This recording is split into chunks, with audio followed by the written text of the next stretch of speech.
Hello, traders. It is Wednesday, May 6th, and we're 2.5 hours into trading. The market's pretty weak today. Let's do some analysis first and see where we stand. We had this big gap up yesterday by the SPY. Really nice follow through. In fact, we got through the SPY 288 level. Very strong price action. That was resistance. Now it becomes support. Everything's looking good into the close. Looks like we're going to get a closing rally, although one, two, three tests of the high, not able to get through. All of a sudden, we see this big wave of selling late in the day. Late day selling is a bearish warning sign. You also have this upward sloping trend line here that was breached on a 5-minute basis. So that big long red candle was a signal that we were going lower. Made some money yesterday on the short side, but we're following the 10P indicator as always. So yesterday we had the gap up. We had this nice cross, told us to be long. Then we got into a little bit of trouble here as far as the indicator saying that look out, we might see some selling. That was a nice area to take profits on your long positions. We get the little sell off there. We get the bullish cross after a deep trough right here. Nice little rally ensued. Towards the end of the day, we started to see this bearish cross again, and that upward sloping trend line is breached. That's a sign to be short. The 10P indicator is all I use to trade the S&P 500. So this is a warning sign yesterday. We finished back below that 288 level on the SPY. And if you look at the chart, you can see that there is a head and shoulders formation coming into play. There's the first shoulder, there's the head, and there's a second shoulder forming right now. And 277.50 is that neckline support. If that is violated, I believe the market will go down. Let's put the major moving averages up so we can see where they come into play. And you can see the 100-day and 200-day moving average converging right at that 300 level on the SPY. I don't think we're going to be able to get through that, even with the economy reopening, even with earnings season unfolding, even with $3 trillion that the Treasury is going to be borrowing for Q2. Market just can't get through. We had an ADP report this morning that showed that 20.2 million jobs were lost in the private sector during the month of April. Very, very bearish number. And I don't trust a lot of numbers that are out there. I don't believe that the data can be collected when businesses are closed and when agencies are closed. However, ADP knows how many direct deposit checks it made in the month of April. Very, very easy for them to calculate this number. Again, they process payrolls for small and medium-sized businesses. I believe the unemployment rate's somewhere north of 40 million, could even be as high as 50 million. And I know that I'm going way out of the ballpark as far as any numbers that you've heard of. All I have to do is look around and talk to people I know. Everybody is on the sidelines waiting for the economy to reopen. I'm also sensing more fear among the people that I talk to. A month ago, they weren't too concerned about this. Now, all of a sudden, they are. Everybody's wearing masks. Gee, I hope that this doesn't resurface again in a few more months or this fall. I go to the grocery store. I see everybody waiting in line patiently with their masks on. I can just sense that there's a lot of fear. People that are going back to work, they're going to be watching new orders. They're going to be watching foot traffic. They're going to be wondering, how secure is my job when the PPP stimulus runs out? And because of that, they're going to pull back on their consumption. They're going to wait. They're not going to pull their wallets out of their pockets and spend, spend, spend, which is what we need to get that recovery going very, very quickly. I believe this is going to be a prolonged process, and I believe that we're starting to see some warning signs in the market action right now that tell us that a downward leg is coming. So I'm going to go into the 5-minute chart. We'll take a look at the price action today. We had this gap higher, and then we had a sharp pullback below the low of the prior day. We still have not filled in that gap. This was a decent bounce that we had this morning. And what that tells me is that there's two-sided price action. We're seeing buyers and sellers. This is nice, fluid price action. Very, very tradable. And you can see how we had this pullback this morning. We had a nice 10P cross. We got on some bullish trades in here, did really, really well. I caught this SPY short right here. We had the upward sloping trend line that was violated and a pending 10P cross right in there. So that was a really nice trade. I covered that short in here. Now we have a wedge formation starting to form with that downward, the lower end of that trend line here and the upper here. If we break down and take out the low of the day, we will see additional selling and we will fill in this gap. And I believe that on a daily basis, it confirms resistance at the 100 week moving average, which is SPY 288. You can see how we poked above it and now we're just below it, and that is starting to provide more and more resistance. As buyers see this unfold, they will become more passive and the bid will start to weaken and sellers will get a little bit more aggressive. By the way, we know that from earnings season there isn't a lot of guidance to go around, but the recurring theme is that they are pulling guidance for the future. Asset managers hate uncertainty. When they don't know what to expect in the future, they're not very aggressive buyers. Companies are not going to be investing in plant and equipment when they don't know what the future holds. Also, companies are starting to hoard cash, not necessarily a good sign. They're preserving it by cutting dividends. They're also stopping their share buyback programs, which also softens the market bid. All of these things come into play. Now, I am short SPY at 287 for a longer term trade, swing trade. I believe that I'm early to that trade. I'm expecting to take a little bit of heat on the position, especially with all the money that's been thrown at this problem. And it's not just the US. This is happening with central banks around the world. We do have some signs of what's happening in China. The economic recovery is very sluggish. So people are not just going right back out and spending and spending. China was the first one to come out of the shutdown. They're the litmus test for us. So I believe that that's going to play out also in the US. I think people are very, very gradually going to resume their old lifestyles and their spending habits. And that's going to drag out much longer than the market is anticipating. Good news is priced in right now for a speedy recovery and for a reduction in the coronavirus. In that light, I believe that over the course of the next 2 or 3 weeks, we start seeing some pretty sluggish results, and that gets buyers back on their heels, makes them passive, the market pulls back, and then we see where we go from there. Well, gee, Pete, does this mean we're going to test the lows of the year? I don't know. I will only know based on what everybody does and the spending habits that I see, spending patterns, and how quickly people start to resume their lifestyles. Nobody knows at this juncture. All I can do is follow the technicals, and the technicals tell me what the big money is doing, and I'm going to ride on their coattails, and I'm going to use their research departments, and I'll be able to track that based on price and volume. Technical analysis. That's the majority of what I do because my time horizon is very, very short. So the shorter your time horizon, the more you need to focus on technical analysis. So right now I see this possible head and shoulders formation forming right in here. I'm going to be watching for another pullback. If that support fails at 277.50, I think that gives me all the evidence I need to really aggressively get short. And I am currently looking to sell out of the money bearish call spreads. I'll be producing my weekly swing trading video tonight. I'll be looking for bearish call spreads.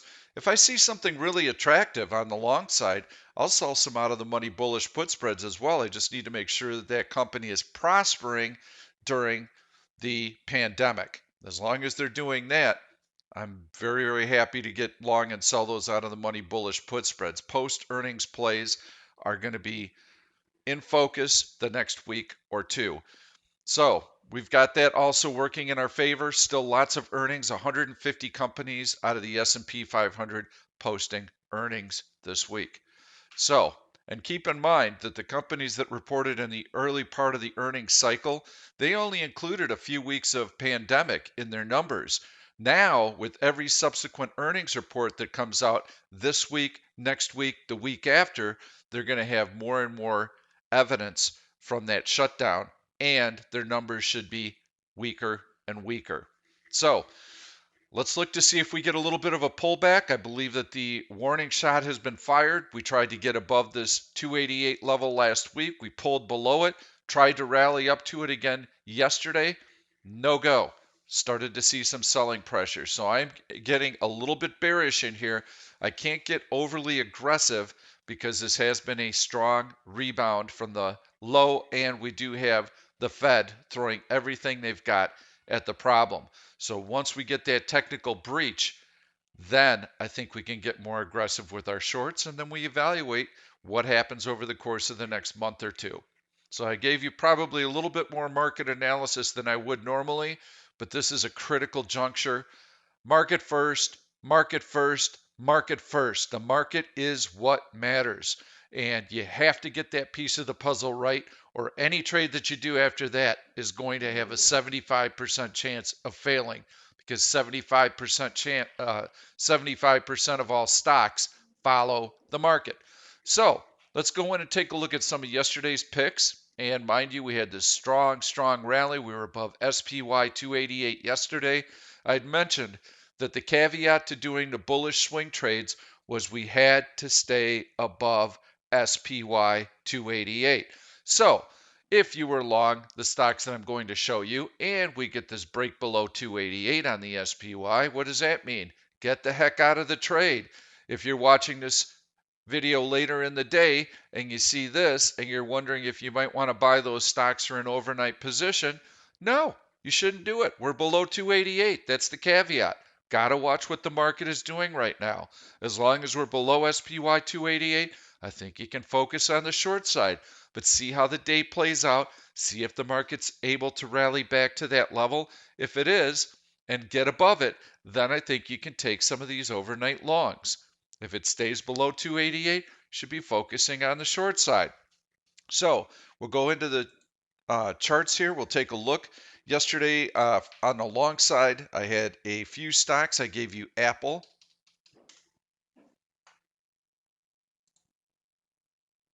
and Apple. There's the pullback yesterday in the stock, followed the market. Today, stock gapped up nicely. Look at Apple. What fantastic relative strength. The market, that's the open. Market is lower than the open right now, and it's right about where we closed yesterday. Look at Apple. Grinding, grinding, grinding higher. Nice one. I like Apple. I still like it today. Shop, another one that I showed you yesterday. Earnings before the open. Look at that run. Yes, very, very nice. Shop looks excellent. ETSY, Etsy, another beauty. You can see how the stock is right at the high from yesterday. Yes, it pulled back with the market yesterday. Had earnings after the close today, so you need to be careful. I would be out of Etsy today because you don't need to hold this over the earnings report, but you can see how strong the stock is right at the high. So yeah, all of those turned out pretty dang well. I didn't have any shorts yesterday because we were really looking at the long side above SPY 288. I'm going to give you a few of both sides this morning, and we're going to take a look at some stocks that came up in Pop Bull. So those will be our bullish picks. Going to go right down the list. This is my favorite swing trading search, BYND. Beautiful, beautiful. Look at that breakout. I traded this morning. We had the market pullback. I'm going to put the SPY overlay up. So you can see this gray line's where the market opened. So it opened higher and the gray line was down, down, down, down, down. Market's selling, selling, selling. I bought BYND in here as soon as I saw the market starting to trough and that 1OP indicator starting to cross down in here. I added to the position. I doubled up on it. I made $1.50 on it, sold it into that strength. And look, market down, stock grinding higher, relative strength. This stock wanted to explode higher. And we knew that based on that early price action right there. I'm going to show you another long that I took right out of the gate. FLIR. Look at that nice, beautiful big gap up above the prior day's high. Market down, down, down. Stock up, up, up. bought it in here, added to the position, double position, made an average of 90 cents on that $46 stock. Really, really nice. Going to put up another one that I did well on today. These are all post earnings plays. MTCH, market down, down, down, up, stock above the gap, holding the low of the day while the stock is continuing to fall. While the market's continuing to fall. Yes, it wants to go higher. MTCH, I took the long position, but I ended up scratching that trade because I just had too much long exposure with some of the other trades that I had on. And when I saw this bounce right in here, I did not get the corresponding move in the stock. And when I go in with the premise that if the market bounces and the stock should move higher because of its relative strength, and it doesn't do that, I get out. That's what you're supposed to do. You're supposed to follow your game plan. I figured it would probably release and run, but I wasn't going to sit around and wait for that to happen. I moved on and got into other trades. So MTCH looked really good. XLNX was another one. XLNX, same thing. Look at that strength. Market down, stock up. That was a beauty. I did get short FDX on the open, and that was also, I saw these long red candles closing on their low and gave up that gain instantly and traded below the prior day's low. I got short in here, and that helped me take the long positions that I showed you because I had a hedge on because I was short this stock, took profits on that of 70 cents. It's the searches.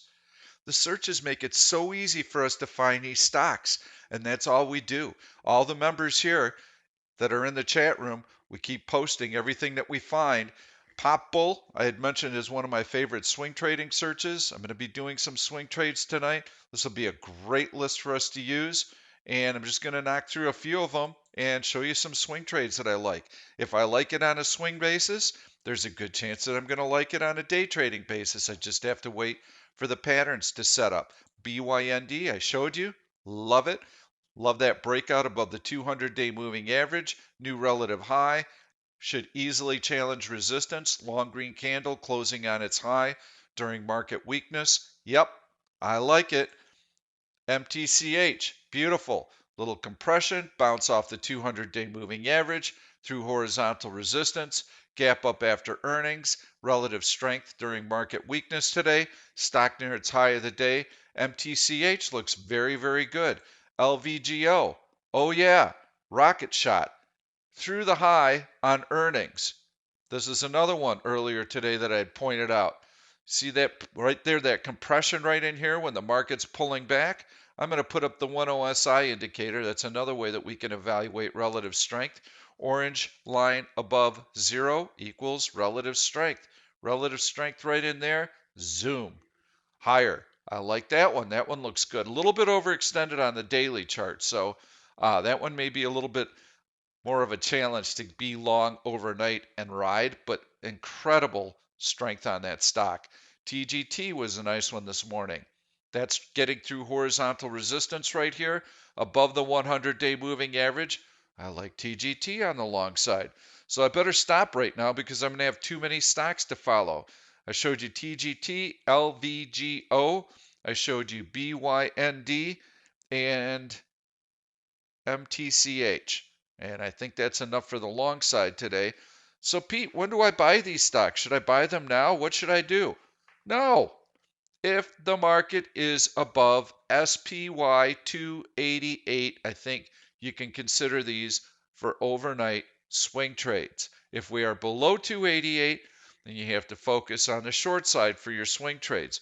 Could there be some bounces intraday and I could day trade the stock that you just showed me from the long side? Yes, absolutely. Especially if we get our 1OP indicator dropping down here and we get a bullish cross. Yes, those are the stocks you want to be trading from the long side.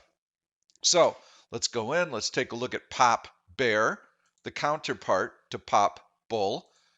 And this will show us some decent shorts that we might be able to take. I'm just going to go in, WFC.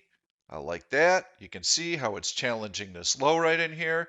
Horizontal support is currently being breached. Lots of relative weakness. Wells Fargo, banking stock. So yes, 20.2 million unemployed, according to the ADP report this morning.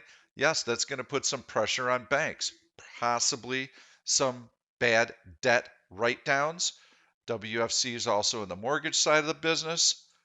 GD, you know I like GD on the short side. I've mentioned that before. There it is, right on Pop Bear. Breaks this horizontal support level. Got another horizontal support level right here at play around the 124 level. Looks like it's going to breach it. Has not been able to rally. That's another decent looking short. I'm going to go in, take a look at a couple of other searches, go into my heavy selling search, see if I can find anything in here. I've been through this. MO was one that I noticed. Philip Morris. Philip Morris has been super, super weak. You can see how it broke through this horizontal support. You've got a double top formation, 1, 2. Weakness after earnings yesterday, long red candle closing on its low, below horizontal support. Weakness today. Yes, I think MO works for a short also. I'm going to give you my final one that I saw today, BG. Compression right in here, breakdown below horizontal support, earnings before the open, really weak relative to the market. Long red candle currently on its low. So I think BG can also work for a short. The main thing that I would suggest doing is as you go through charts right now, we aren't quite there yet on the market rolling over. I think it's going to take time. And I don't think it's going to be one news item that breaks the camel's back. I believe that it's going to be sequential news that happens over the course of 2 or 3 weeks where we see that the economies are really, really slow on a state by state basis recovering. And I believe that over the course of 2 or 3 or 4 weeks, when everybody starts to notice that this is taking a lot longer than expected, that's when I think buyers get very nervous. And that's when I think the market really starts to retrace. Now, what you can do is you can look for stocks that have been in go-go mode and that have been rallying higher. And let me take a look at maybe Caterpillar. I'm trying to find some stocks that I might use as an example. My point was going to be if you have a nice, tight, upward sloping trend line, that you can start to drop some diagonal alert lines below that trend. And as that is breached, then you will know that it's time to start shorting those stocks. Let me put up Facebook. Facebook actually looks really good.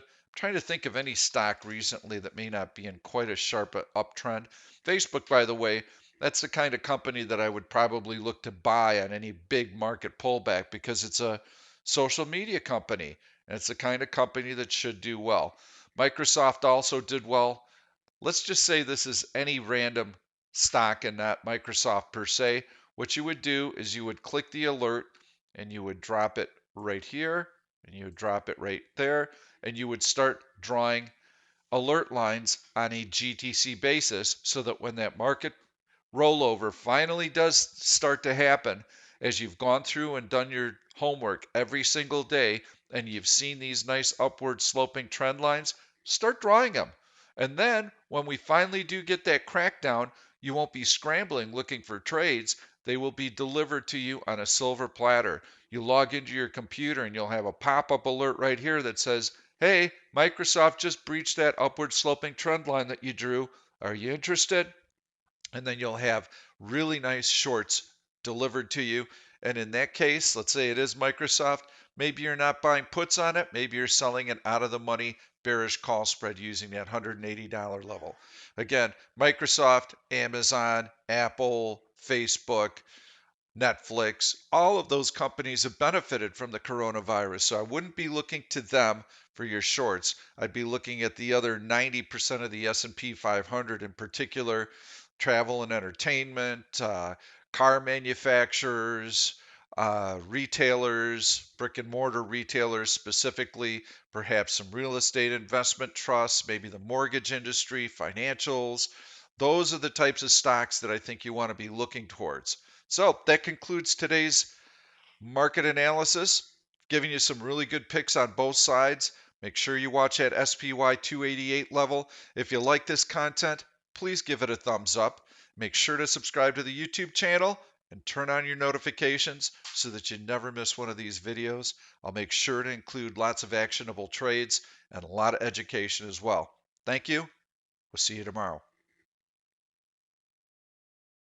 Thank you for watching this YouTube video. I'm Pete Stolzers, and I'm going to keep the trade ideas coming along with lots of education, so make sure to subscribe to the channel and please turn on your notifications so that you never miss another trade. If you like the content, please give it a thumbs up. I've loaded 2 other videos that I think you're really going to enjoy. Stay tuned. We'll see you soon.